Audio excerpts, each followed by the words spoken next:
नमस्कार, मैं श्यामगिरी। आज के कार्यक्रम में आप सभी दर्शकों का स्वागत है। इंडिया गठबंधन में जल्द आने की तैयारी में नीतीश मोदी सरकार गिराकर। जिस तरह नीतीश कुमार ने बिहार में सरकार बनाई है, बहुत से लोगों का यह कहना है कि नीतीश कुमार डम्मी मुख्यमंत्री बन गए। लेकिन क्या यह सच है कि डम्मी बन गए? जो घायल होकर के एक बार उठा हो, जो दूध का जला हो, छाछ को क्या फूंक कर नहीं पीता? उसके दूसरे पहलू पर विचार करना बहुत जरूरी है। गृह मंत्रालय भारतीय जनता पार्टी के हाथ में आने के बाद हर किसी ने यह कहा कि अब नीतीश के हाथ से बिहार निकल गया, नीतीश एक डम्मी रह गए। लेकिन यह सच नहीं है। नीतीश कुमार ने चाणक्य की चाणक्यगिरी निकाल दी। अमित शाह किसी काम के नहीं रहे। अब ऐसे में स्पीकर पद जो ले लिया उन्होंने, स्पीकर पद लेने से नीतीश कुमार वह काफी मजबूत हो गए। जैसे बिहार में नीतीश निकलेंगे मोदी से आगे, 11 विधायक जेडीयू में शामिल करेंगे। 11 में वह कौन कौन है जिसके ऊपर नीतीश कुमार दांव लगा रहे हैं? 4 तो उपेंद्र कुशवाहा के हैं, जो पार्टी में विलय कराने की फिराक में, इसीलिए उनके बेटे को मंत्री भी बनाया। दूसरा असदुद्दीन ओवैसी के 5 और बहुजन समाज पार्टी के 1 आईपी गुप्ता। इनके साथ नीतीश कुमार भारतीय जनता पार्टी से बहुत आगे निकल जाएंगे। इसके बाद नीतीश कुमार खेलेंगे अपना खेल, क्योंकि फिर इन 11 विधायकों को अगर नीतीश कुमार ने अपने साथ ले लिया तो फिर विपक्ष के साथ मिलकर के नीतीश कुमार स्वतंत्र सरकार चला लेंगे बिहार में 5 सालों तक, और भारतीय जनता पार्टी सत्ता से काफी दूर हो जाएगी। और नहीं तो नीतीश कुमार को साइड करने के लिए भारतीय जनता पार्टी ऐसा काम कर लेगी। तो नीतीश कुमार को इसके तहत सौदा करना पड़ा कि स्पीकर अगर भाजपा का हुआ तो भाजपा इस मकसद में कामयाब हो जाएगी, और अगर नीतीश का हो गया जेडीयू का तो जेडीयू अपने मकसद में कामयाब हो जाएगी। नीतीश ने यहां पर बाजी मारी है। और सम्राट चौधरी जिनको गृह मंत्रालय दिया गया, तो सब कुछ उनके पास नहीं है। उनके पास है जेल है, अलग अलग चीजें, सारी व्यवस्थाएं उनके पास है, लेकिन चाबी नीतीश के पास है। अब डिस्ट्रिक्ट में डीएम जो होता है वह औहदे पे होता है। डीएम का परमिशन बहुत जगह प्रशासन को लेना पड़ता है, और डीएम किसके आदेश पे चलता है? मुख्यमंत्री के आदेश पे चलता है। तो यहां पे फंस गई है। लेकिन नीतीश लग गए 37 सांसदों को एकजुट करने की तैयारी में। नीतीश कुमार 37 सांसद को एकजुट करने की तैयारी, बिहार के अंदर तैयारी है, और 37 सांसदों को एकजुट। यह 37 कौन है? पहला तो नीतीश स्वयं है 12 सांसदों के साथ।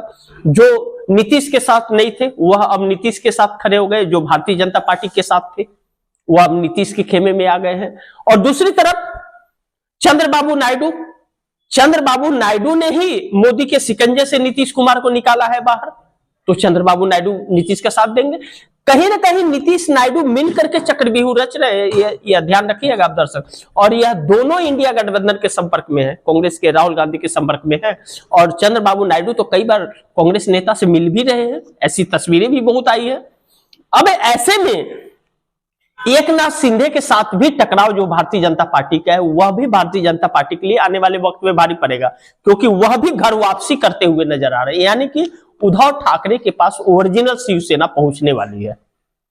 तो ऐसे में 37 सांसद जो है, यह अगर तैयार हो गए तो नरेंद्र मोदी की छुट्टी हो जाएगी। लेकिन दूसरी तरफ नीतीश की बड़ी तैयारी मोदी सरकार गिराकर इंडिया की सरकार बनाने की है। इंडिया गठबंधन ने बीच में जो बातें निकल करके आई थी कि इंडिया गठबंधन ने ऑफर दिया है प्रधानमंत्री का, इस बात में सच्चाई है, यह झूठ बात नहीं है, सही बातें हैं। क्योंकि जब इंडिया गठबंधन के अहम हिस्सा हैं अखिलेश यादव, और वह मीडिया के सामने आधिकारिक बयान देते हैं कि हम तो नीतीश कुमार को प्रधानमंत्री बनाना चाहते थे, हम बनाना चाह रहे, आए हमारे साथ प्रधानमंत्री बने, लालू प्रसाद यादव ने भी कहा था। तो यह चीजें नीतीश कुमार जैसे अपने आप को मजबूत कर लेंगे बिहार से, ताकि बिहार में भाजपा कोई खेल न कर सके, तो उसके बाद में शुरू होगा दिल्ली का खेल। और दिल्ली के अंदर राहुल गांधी बड़ी तैयारी में है ही 5 करोड़ लोगों के हस्ताक्षर करके राष्ट्रपति को, और 1 दिसंबर से जो उनका आंदोलन शुरू होगा वह अभी से डरा रहा है इस सरकार को। तो नीतीश तैयारी में जुटे हुए हैं ऐसे, नीतीश की जो गतिविधियां हैं वह इस तरफ इशारा कर रही हैं कि नीतीश कुमार बड़ी तैयारी में है और मोदी सरकार गिरा करके इंडिया गठबंधन की तरफ उनका झुकाव लग रहा है, क्योंकि भाजपा बिहार के लिए सही नहीं है। और कहते हैं कि लोहा ही लोहा को काटता है। नीतीश कुमार बहुत कमजोर थे, इसलिए भाजपा उन्हें तोड़ रही थी और तोड़ ही ली थी एक तरह से। अगर इस बार 85 सीटें उनकी नहीं आती तो भाजपा उनको पूरी तरह से खा जाती, नवीन पटनायक बना देती, लेकिन नवीन पटनायक नहीं बने, बल्कि वह भस्मासुर बन गए हैं। अब भाजपा को ही समाप्त करेंगे वह। लेकिन दूसरी तरफ नीतीश ने बीजेपी को दिया गृह मंत्रालय, लेकिन चाबी अपने पास रख लिया। यह जो बातें कही जा रही है, क्यों कही जा रही है कि अब देखिए, आप पार्टी की तोड़फोड़ करते हो अगर, तो स्पीकर की सहमति की जरूरत पड़ेगी, तभी मान्यता मिलेगा विधानसभा के अंदर। और गृह मंत्रालय को लेकर के भारतीय आज तक 20 सालों में तो गृह मंत्रालय नीतीश के ही पास था, नीतीश ने कभी किसी को नहीं दिया। अब इस बार भाजपा चूंकि 89 सीट लाई है, बड़ी पार्टी बनकर के उभरी है, तो वह गृह मंत्रालय मांग ली। वह तो सीएम का पद भी नहीं देना चाहती थी, लेकिन मजबूरी था देना। तो गृह मंत्रालय दे करके, एक बलि दे करके, अपना एक कुर्बानी दे करके दूसरा हथकंडा अपने पास रख लिया, यानी कि कट्टा जो है वह अपने पास रख लिया। तो कट्टा कनपट्टी पे लगाए या सीने पे लगाए या पैर पे लगाए, कहीं भी लगाए, तो वह कट्टा का टेगर जो है ना, कट्टा इनके पास है, टेगर नीतीश के पास है, यानी कि ताला इनके पास है और चाबी खोलने की वहां है, नीतीश के पास है। तो यह गृह मंत्रालय दे करके चाबी तो अपने पास में नीतीश कुमार ने रख लिया है, इस बात से इनकार नहीं कर सकते। और दूसरी तरफ नीतीश नायडू मिलकर मोदी को किसी काम का नहीं छोड़ेंगे। और अगर जो यह सारी गतिविधियां, अगर एक चक्रव्यूह रचा जा रहा है, एक जाल बिछाया जा रहा है नरेंद्र मोदी के लिए, तो एक तरफ राहुल गांधी की जो तेवर है और राहुल गांधी की जो तैयारी है, वह तैयारी एक तरफ मोदी के लिए मुसीबतें ले आएगी, और दूसरी तरफ नीतीश नायडू का मिलकर के यह जो एक चक्रव्यूह रच रहे हैं, यह सारा मोदी किसी भी काम के नहीं रहेंगे। आप समझ लीजिए, मोदी बदनाम, मोदी कमजोर प्रधानमंत्री, और एक डरपोक कह सकते हैं, उसमें डरते बहुत हैं, क्योंकि कांग्रेस और राहुल गांधी का खौफ इतना है कि उनके सपनों में भी राहुल आते हैं। जब कोई भी बात उनका राहुल के बगैर तो उनका खत्म ही नहीं होता, कांग्रेस के बगैर खत्म ही नहीं होता उनके, न तो कोई भाषण खत्म होता है, न तो कोई बात को, मुंह खोला तो कांग्रेस, मुंह बंद हुआ तो कांग्रेस, सोए तो कांग्रेस, जागे तो कांग्रेस, मतलब सपने में उनके कांग्रेस डराती है। और यह हकीकत भी है कि अगर आरएसएस और भाजपा को कोई चुनौती दे सकता है तो वह कांग्रेस है। और राहुल गांधी जैसा जब शख्स हो तो गिदर भपकी काम नहीं आती, और यहां सब गिदर भपकी वाले हैं, साहस किसी में नहीं है, सब डरपोक लोग हैं, गिदर भपकी देते हैं, और राहुल गांधी गिदर भपकी से डरते नहीं। ऐसे में मोदी की मुश्किल अब शुरू होगी जब नीतीश नायडू छोड़ेंगे मोदी सरकार का साथ। अगर नीतीश का यह प्लान है और चंद्रबाबू नायडू संपर्क में हैं कांग्रेस से, तो यह नरेंद्र मोदी के लिए बड़ी मुश्किल की घड़ी है। अब राहुल गांधी जैसे ही रामलीला मैदान में संदेश देंगे और 5 करोड़ से लेकर 10 करोड़ के आसपास राष्ट्रपति को वह खत सौंपेंगे, हस्ताक्षर सौंपेंगे, तो पूरे देश में नहीं पूरे विश्व में एक कयामत आ जाएगा नरेंद्र मोदी के खिलाफ और मुख्य चुनाव आयुक्त ज्ञानेश कुमार के खिलाफ।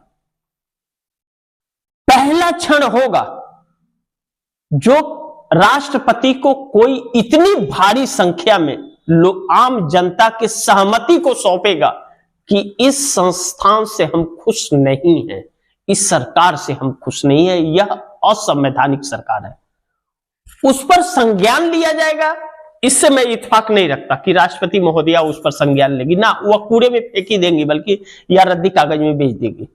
यही करने वाले हैं वो लोग। लेकिन यह ऑन रिकॉर्ड होगा, जो विश्व में प्राथमिकता से छापा जाएगा। अपने गोदी मीडिया से आप इत्तेफाक मत रख लीजिएगा कि वह छापेगा, ऐसा नहीं होगा। हो सकता है किसी कोने में एक दे दे, लेकिन विश्व के अखबारों में और ब्रेकिंग में यह चलेगा। लेकिन दूसरी तरफ जैसे यह होगा वैसे नीतीश नायडू के भी लगातार वह भी लगे हुए हैं, तो शीतकालीन सत्र बड़ी चुनौतीपूर्ण हो सकता है। लेकिन मोदी सरकार के लिए अब शुरू हो गई है, होगी जब नीतीश नायडू अगर प्लान बना रहे हैं छोड़ने का साथ और वह इंडिया गठबंधन के संपर्क में आ चुके हैं, तो मुश्किल तो है नरेंद्र मोदी के लिए, इसे इंकार नहीं कर सकते। लेकिन दूसरी तरफ मोदी सरकार आ गई राहुल गांधी के चक्रव्यूह में।